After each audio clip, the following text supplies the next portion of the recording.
Hey, what's going on, everybody? It's Ballard. October 29th, 2 days away from Halloween and Saban's birthday and everything. Early talk here as we have some good games coming up in college football, but I want to go ahead and dive in as Alabama and LSU both on a bye week, and we are 10, 11 days away from a really good matchup on November 9th.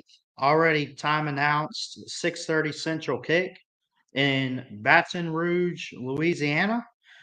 Alabama coming off a great win over Missouri 34 to nothing.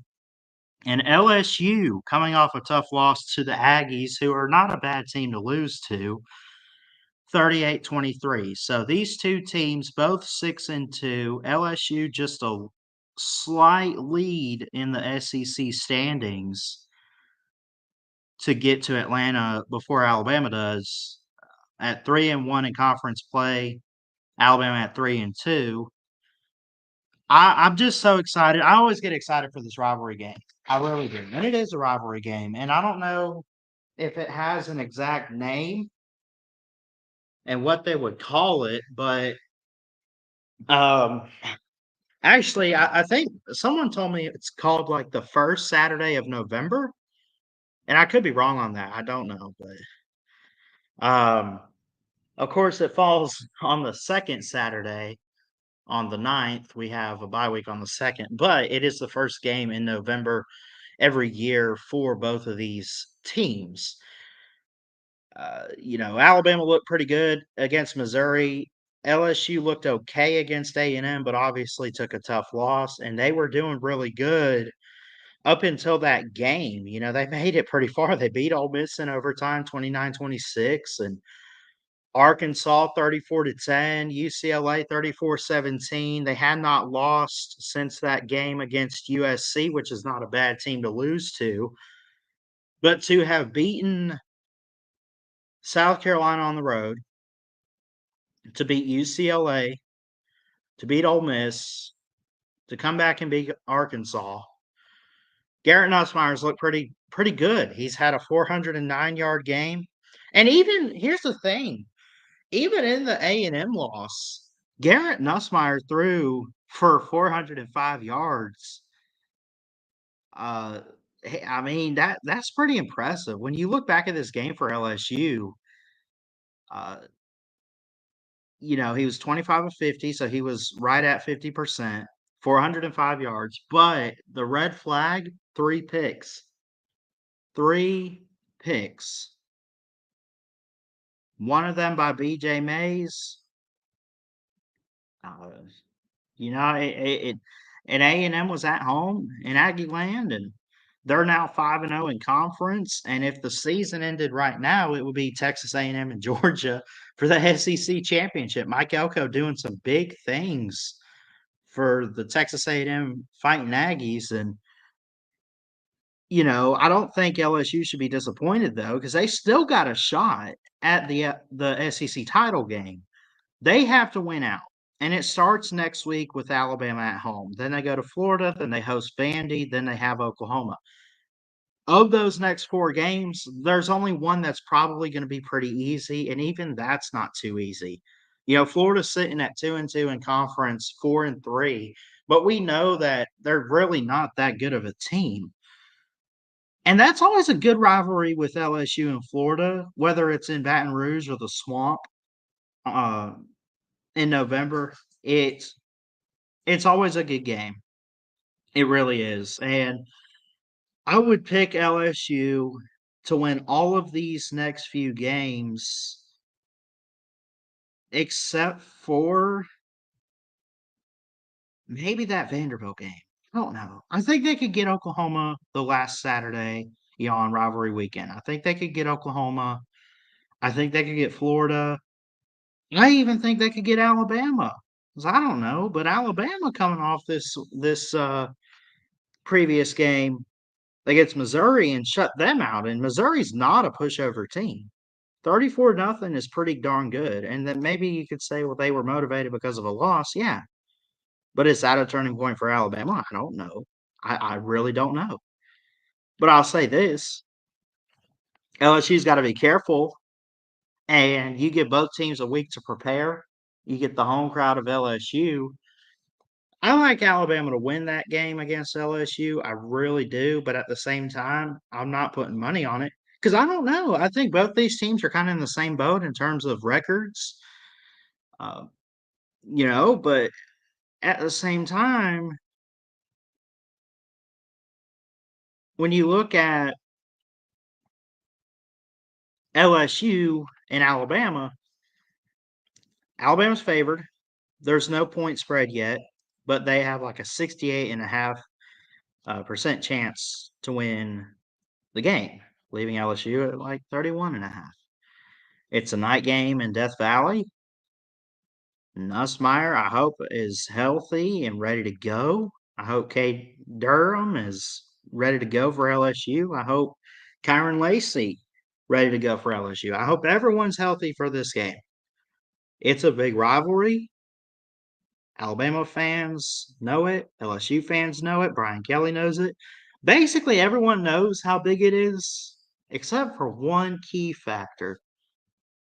This is Kalen DeBoer's first of however many years he's going to be in Tuscaloosa. He he's got to learn how big this game is. He learned how big that Tennessee game is for sure. What about LSU? Is it bigger? Is it better? Not in my book. Well, I'm gonna tell you what. This is elimination right here. The loser of this game is not making the SEC title. Now, the winner is not a guarantee to make the SEC title. Alabama could win this game, be 4-2 in conference play, jump LSU technically in the standings. They need chaos to get there. But two lost teams make the playoffs, right? So this is kind of what they're fighting for. If Alabama loses this game, they're out of the playoffs. If LSU loses this game, they're out of the playoffs. Both teams with two losses right now, right? Loser is done. And we'll take a third loss. That's why it's so interesting here. Not a whole lot at stake necessarily. Because, I mean, you already got two losses if you're Alabama or LSU, right? But if two lost teams can make the playoffs, and it's the start of November, and both teams already have two losses, I mean, isn't this practically an elimination game? I would think so. What's up, C-Bama? We are live. If you're watching this back, thank you. Alabama running backs got to be solid. LSU has top 5 pass rush. They have wide receivers and tight ends. Texas A&M came back with that D-line, but Roll Tide, it's in Death Valley for the playoffs. Shaking my head. Yeah, I hate that it's at Death Valley, but it is what it is. And even if it was at home for Alabama, I think you'd be nervous a little bit because you just never know about this game. Uh, Obviously, Alabama had, before Joe Burrow, won 8 straight, I believe, over LSU. If you're counting that championship rematch in 2011, 2012. And then they just took off, and then Joe Burrow comes in, does his thing for LSU. They get revenge in 2020, 2021, they win. Then they lose 2 years ago. They win last year, and Alabama, kinda taking control with a one-game win streak right now, but again, anything could happen. I'm not ready to pick this game quite yet. We'll do predictions next week, but I did want to come on here and give early thoughts on the game. I just, oh, it's tough. It really is tough. 'This is. uh, This is a big game. This really is. Both teams get the bye, get a week to prepare, rest up, and I hope that it's close. I always love a close game, at least in the rivalry games. Like Tennessee Bama, even though Alabama lost, that was a good game. Georgia was a great game to watch. Even though Georgia lost, I think Georgia fans would agree that that was probably the game of the year right there. Um, if LSU's close, I'll be okay as long as Alabama wins. And even if they don't, so what? I mean, look, I didn't expect much from this team because of a new head coach. I said it's the SEC and you got to figure out. You got to figure it out, Galen DeBoer. You just figure out the SEC a little bit. And I think that he figured it out last week with Missouri. He's like, oh, this is what we need. South Carolina, oh, we can win a close game. Georgia, hey, we can compete with the best. What happened on the road with Tennessee and Vandy? Here's the thing. Alabama on the road in the SEC is 0-2 right now. They've only won home games in the SEC. So if we're going based off this year, Alabama technically should lose this LSU game, right? Or have they figured it out where they get that road win in the SEC? Because they lost on the road. Their two losses are both on the road. But also, their only road win this year is against Wisconsin 42-10. Wisconsin's really not that great. I mean, they're not bad. They're not great. You got to go to LSU. You get Mercer at home.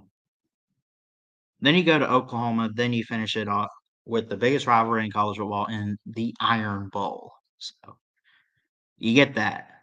But is the Tide, to answer the question, is the Tide Tiger bait? Is it a trap game? Is it set up for LSU? Not rigged, but set up. Are the stars aligning in this game for LSU to, in a way, pull off an upset? Is it like that?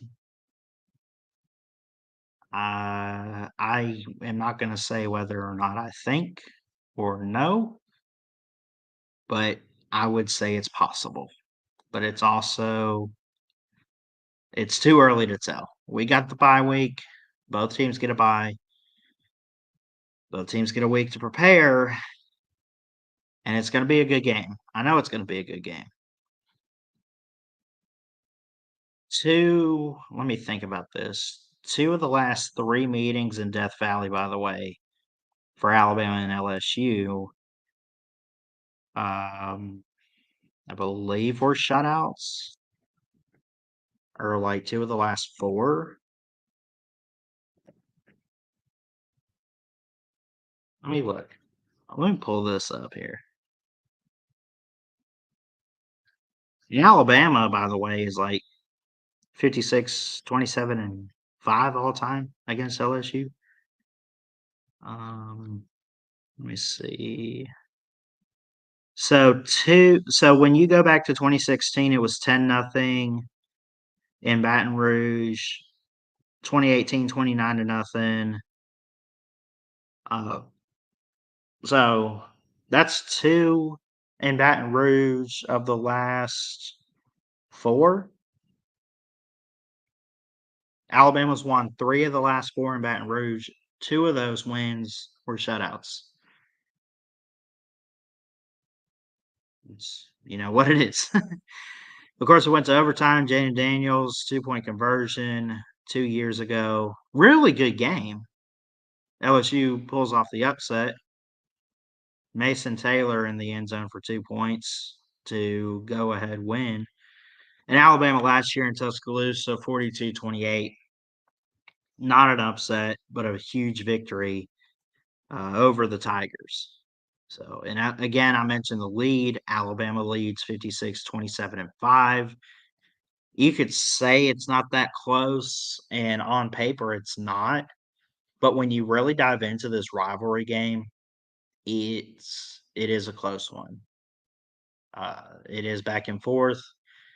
I think part of it is having had 6 or really 7 or 8 wins straight over LSU. a couple of those years with Les Miles, and then, of course, Ed O comes in.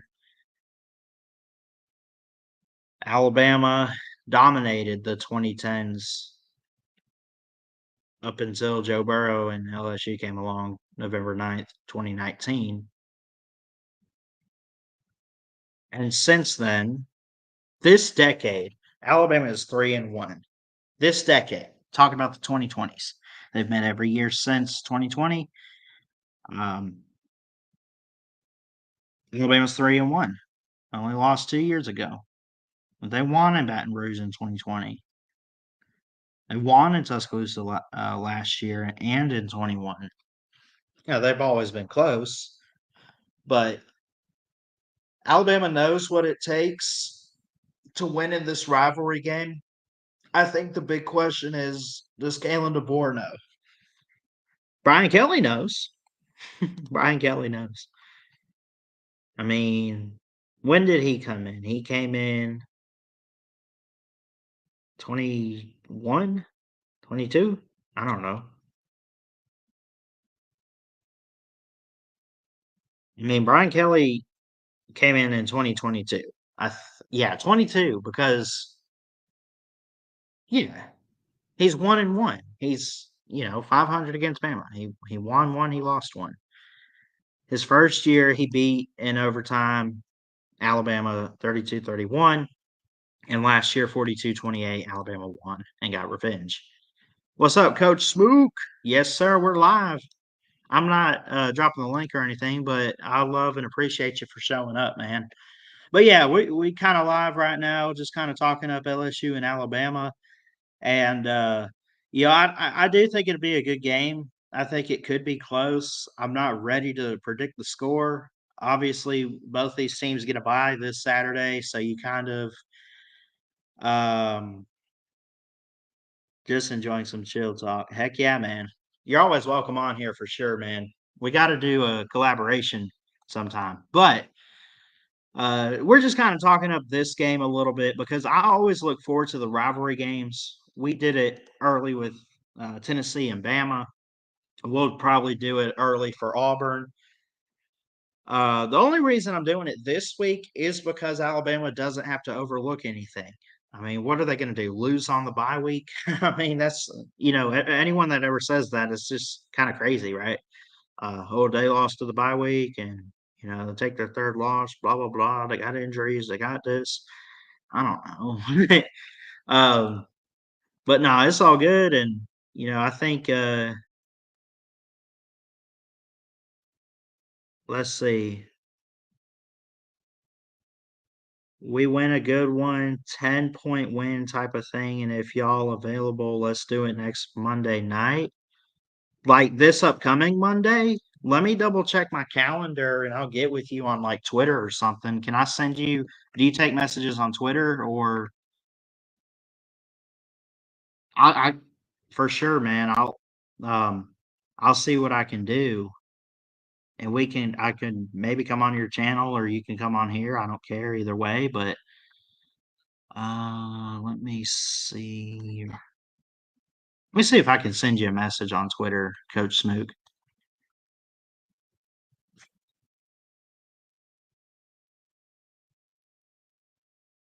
It looks like it'll let me. Let's see if you get this. Anyway, yeah, keep in touch with me on Twitter, Coach Smook, and we'll try to work something out. And I'd love to come on your channel sometime and collaborate. Obviously, I know you're a big Crimson Tide and college football fan, and your analysis and everything's really, really good. I myself am working towards journalism and everything, so any opportunity I get to talk to some people is really good. But yeah, this should really be a good game. I really think so. It's always defensive. It's always been built on defense too. I don't I don't know what way I would lean with that if I came up with a score prediction. Do you trust both defenses? Now you've seen it kind of be up and down for both, and you've seen some good games, some bad games. But then you look at the offenses. I don't think it's anything like 2019. but somewhere in the 30. I mean, it could be kinda similar to what we had a couple years ago in the overtime game in Baton Rouge. Like, when you look at defense, I mean, 25 points to South Carolina for Bama, a 34-0 shutout against Missouri, uh, 24-17, even though they lost, to only hold Nico to 24 points, I think is still pretty good. Then you look at LSU's last few games. Okay, they give up 38 to A&M. They scored 23. They won 4 or 5 straight after, like, before that A&M loss. Actually, they haven't lost since week 1, I don't think. So, yeah, there's that. But, like, 42-10 against South Alabama. I'm not gonna count that. I mean, it's a win, but, I mean, look at the UCLA game, 34-17, 29-26 in overtime against Ole Miss, 34-10 against Arkansas. These are the games for LSU that matter. They showed up in big moments. We kinda expected something close with Ole Miss. I figured there'd be a couple more points on the scoreboard, but they got it done in overtime. That's pretty cool. Arkansas to win by 24 points, I think is actually pretty good for LSU, personally. But, I'll leave that up to LSU fans. So, to go ahead and wrap this up, I don't wanna be on here too long. My overall thoughts on this game early before the bye week and everything like that. The bye week's this week. I look at this game, my early thoughts are that, um, that this could be old school, but it could also be what we see in every other college football game where we see, a 40-point shootout. I don't know yet. I'm not ready to predict, but I am excited for the first Saturday in November for both of these teams, Alabama and LSU. I'm going to get out of here. Got some stuff to take care of. Love you guys. Jesus loves you. God bless. Keep your head up. Roll Tide from a Bama fan, but again, I work as a sports journalist. I'm unbiased. I might even pick LSU to win this game. I'm not sure yet. I got to keep doing some research, look into it, and we'll see what happens. But we're going to get out of here and have a very blessed Tuesday. Love y'all.